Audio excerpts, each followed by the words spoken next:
Perkenalkan, nama saya Sagita Agustina, NIM 17333061. Di sini saya akan menjelaskan tentang asuhan keperawatan pendarahan saluran cerna akut.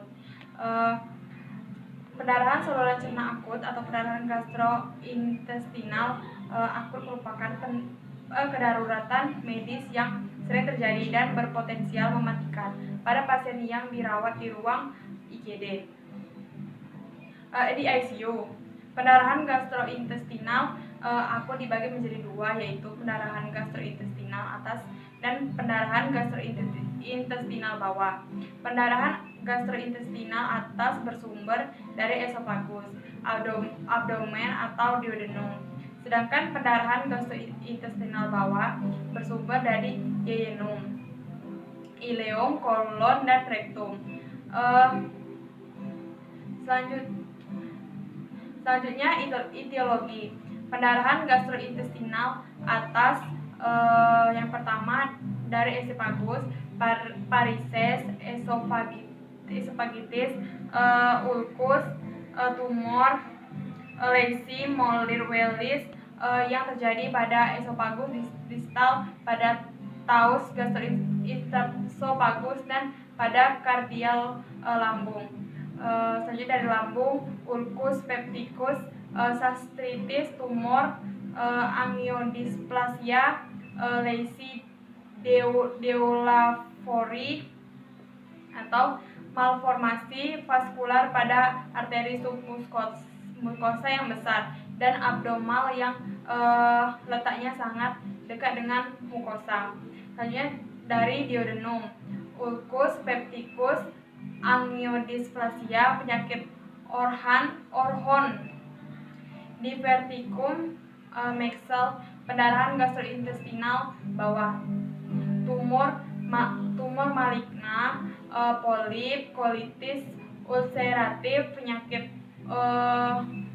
Crohn, colitis iskemik, colitis infeksius, angiodysplasia, pena submukosa yang melebar dan berkelok-kelok, hubungan antriofonosa kecil atau pelebaran arteri. Selanjutnya diverkulosis, penonjolan seperti kantong pada dinding kulon yang besarnya terjadi pada titik tembus arteri dinding usus, dan hemoroid, pendarahan gastrointestinal atas masif. Asuhan keperawatan pendarahan pencernaan akut. Pengkajian riwayat pada riwayat medis pada pembedahan abdomen perlu dikaji, yakni yang pertama serangan pendarahan sebelumnya, seperti penyakit ulkus pepticus, penyakit radang usus, penyebaran ke abdomen atau pelvis atau penyakit kardiopulmoner, ginjal atau hati. Pengetahuan tentang pengobatan pasien saat ini dan adanya beberapa alergi, riwayat gejala yang berhubungan tenemus, penurunan berat badan, perubahan kebiasaan defekasi dan warna, serta konsistensinya feses harus dikaji. Usia pasien juga harus dikaji karena risiko pendarahan akibat divertikulus dan angiodysplasia meningkat seiring bertambahnya usia. Selanjutnya hipertensi. Yang pertama, pertahankan kepatenan jalan napas, tinggikan kepala tempat tidur, berikan terapi oksigen untuk menangani hipoksia yang dapat menyebabkan penurunan kadar hemoglobin. Pantau oksimetri nadi, beri pengobatan anti-sekret untuk menurunkan sekresi asam lambung. Selanjutnya, pertahankan keakuratan asupan dan haluan setiap 1-2 jam. Lakukan perawatan mulut sesuai kebutuhan. Jelaskan semua prosedur kepada pasien. Siapkan pasien untuk prosedur diagnostik dan intervensi terapeutik. Anjurkan untuk berhenti merokok dan minum alkohol. Konsep pankreatis atau pankreatitis adalah suatu radang pankreas yang menyebabkan perubahan saluran yang bersifat merusak. Pankreatitis melibatkan autodigestik pankreas untuk pengembangan dan enzim pankreas fibrosis. Kendali glukosa darah mungkin dipengaruhi oleh perubahan pada pankreas.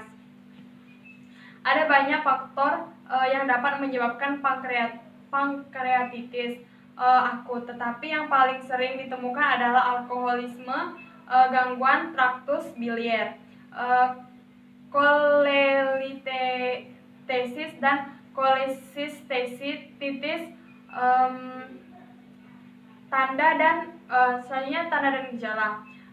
Yang pertama, rasa sakit epigastrik karena inflamasi dan peregangan pembuluh pankreas.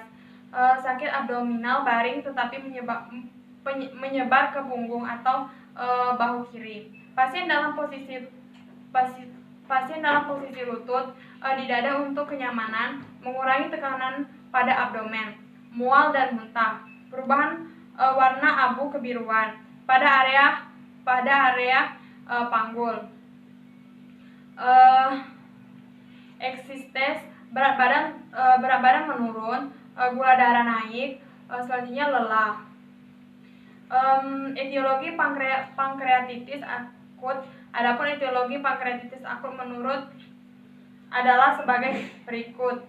Yang pertama, batu empedu dan konsumsi alkohol yang berlebihan dapat menyebabkan 70% sampai 80% hingga menyebabkan terjadinya pankreatitis akut. Pankreatitis batu empedu lebih sering terjadi pada wanita dan pankreatitis alkohol lebih sering terjadi pada lelaki. Pankreatitis akut sering diikuti dengan episode igesti, banyak minum dan makan. Proses infeksi seperti parotitis, staphylococcus, demam scarlet, dan infeksi virus. Hiperkalsemia,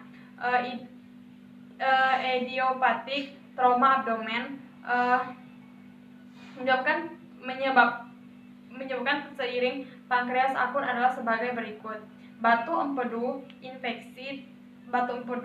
infeksi, trauma. Obat-obatan seperti zatioprin, natrium polporat, diuretik, hipertemia, hiperkalsemia, hiperlipidemia.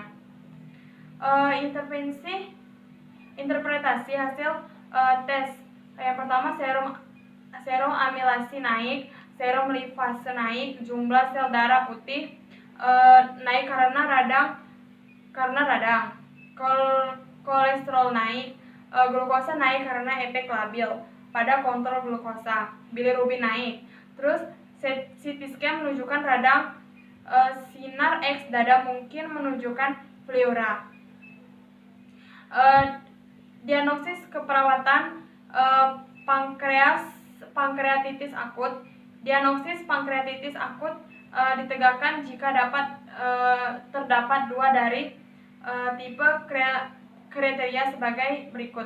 Nyeri perut bagian atas mendadak, peningkatan amilasa atau lipase lebih dari 3 kali batas atas nilai normal.